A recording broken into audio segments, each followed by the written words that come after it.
নমস্কার, দেখছেন talk to Bangla. আমি অভিষেক রয়েছে আপনাদের সাথে। এই মুহূর্তে একটা মজার সিচুয়েশন কিন্তু পশ্চিমবঙ্গের রাজনীতিকে ঘিরে তৈরি হয়েছে। তার কারণ বিভিন্ন সময় মার দাঙ্গা, রাহাজানি, দুষ্কৃতি, বিভিন্ন ধরনের খবর উঠে আসে।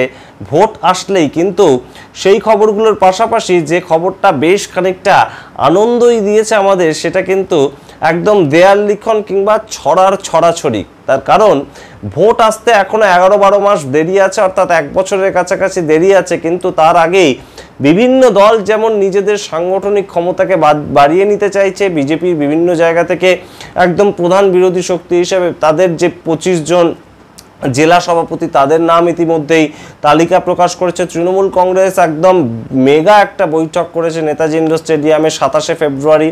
সিপিআইএম তাদের একদম রাজ্য সম্পাদক মোহাম্মদ সেলিমকে সামনে রেখে ভোটটা লড়তে চাইছে, এবং সেই জায়গা থেকে কিন্তু আমরা দেখলাম রাজ্যের প্রধান বিরোধী দল বিজেপি তাদের কিন্তু যে স্লোগান, সেখানে কিন্তু বিভিন্ন জায়গায় দেওয়াল লিখন থেকে একদম স্লোগানে তারা পরিণত করেছে যে হিন্দু হিন্দু ভাই ভাই। এটাকে কোথাও গিয়ে ইনজেক্ট করতে হবে সাধারণ পশ্চিমবঙ্গের ভোটারদের মাথায়, এবং সেই জায়গা থেকে তারা যখন একদম পোস্টারিং করছে, সারা শহর জুড়ে তাদের পোস্টার পড়ছে যে হিন্দু হিন্দু ভাই ভাই, রাজ্যে মহিলাদের নিরাপত্তা চাই।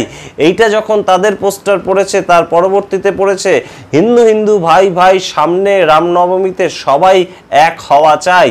এই ধরনের যখন ছন্দ মিলিয়ে পোস্টার তারা ফেলছে, তার পরবর্তীতেই কিন্তু একদম আইটি সেলের প্রধান এবং সোশ্যাল মিডিয়া শাখা তৃণমূল কংগ্রেসের তারা কিন্তু একদম দেবাংশু ভট্টাচার্যের নাম দিয়ে তার লেখা ছড়া, সেটা কিন্তু তারা একদম পোস্টার হিসেবে বিভিন্ন জায়গায় একদম প্ল্যাকার্ড হিসেবে তারা কিন্তু শহরে ছেয়ে দিয়েছে। তার সেখানে লেখা, ভাঙতে জানো কেবল তুমি, তোমার মনে গন্ধ, অমিত শাহের হিন্দু তুমি, আমরা বিবেকানন্দ। অত্যন্ত একটা ছন্দবদ্ধ ছড়া কিন্তু এই 4 লাইনের যে ছড়া, ভাঙতে জানো কেবল তুমি, তোমার মনে গন্ধ, অমিত শাহের হিন্দু তুমি, আমরা বিবেকানন্দ। দেবাংশু ভট্টাচার্যের লেখাই ছড়া। পরবর্তীতে তিনি লিখছেন আবার যে ব্রিজভূষণের ছেড়ে যারা আশারামের নাতি, অর্থাৎ সেই আশারাম বাপুর কথা উল্লেখ করা হয়েছে এখানে।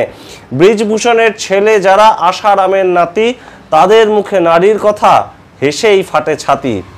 অর্থাৎ যে নারী সুরক্ষার কথা বলা হয়েছিল বিজেপির তরফে পোস্টারিংয়ের মাধ্যমে, প্ল্যাকার্ডের মাধ্যমে, ফেস্টুনের মাধ্যমে, তার একটা উত্তর কিন্তু একদম আশারাম বাপু থেকে শুরু করে ব্রিজভূষণ। এই ছড়া কিন্তু আজকে তার দ্বিতীয় পর্যায়ে হলেও প্রথম পর্যায়েতেও কিন্তু একদম তৃণমূলের আইটি সেল থেকে যেটা লেখা হয়েছিল যে একদম হিন্দু হিন্দু ভাই ভাই, অর্থাৎ বিজেপি যে ফ্রেজটাকে নিয়ে এগোতে চাইছে হিন্দু হিন্দু ভাই ভাই, সেটাকে কেন্দ্র করে একদম তৃণমূল তাদেরকে খোঁচা দিতে ছাড়ছে না।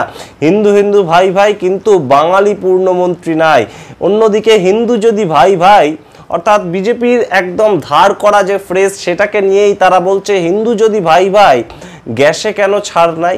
এই ধরনের কথাগুলো কিন্তু অবশ্যই বাংলার রাজনীতিতে একদম পুরনো দিন থেকে, অনেক সময় বহুদিন পুরনো একটা ঐতিহ্য আমাদের বাংলার রাজনীতির, এবং সেইটা কিন্তু আবারও বেশ খানিকটা ফিরে আসছে বলেই আমাদের ধারণা। এবং অবশ্যই এই ধরনের রাজনীতি, এই ধরনের সাহিত্য ভিত্তিক রাজনীতি বলাই যেতে পারে একে, তা কিন্তু অবশ্যই বাঙালি দেখতে অভ্যস্ত ছিল।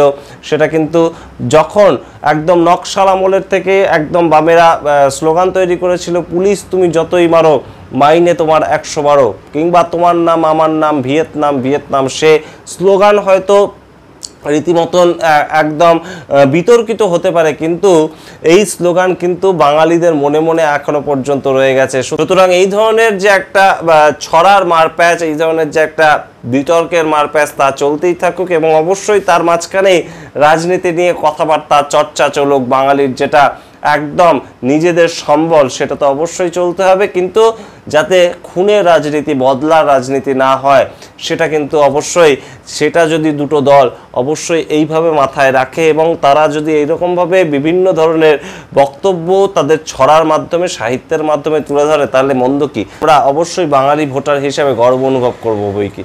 আপনারা দেখতে থাকুন টক টু বাংলা। আপনাদের মতামত অবশ্যই কমেন্ট বক্সে কমেন্ট করে জানান। দেখতে ভুলবেন না টক টু বাংলা, এবং অবশ্যই প্রত্যেকটি ভিডিও লাইক, কমেন্ট, শেয়ার করে বন্ধু বান্ধব পরিচিত মনে ছড়িয়ে দেবেন টক টু বাংলা। সাবস্ক্রাইব করতে ভুলবেন না চ্যানেলটিকে। ধন্যবাদ।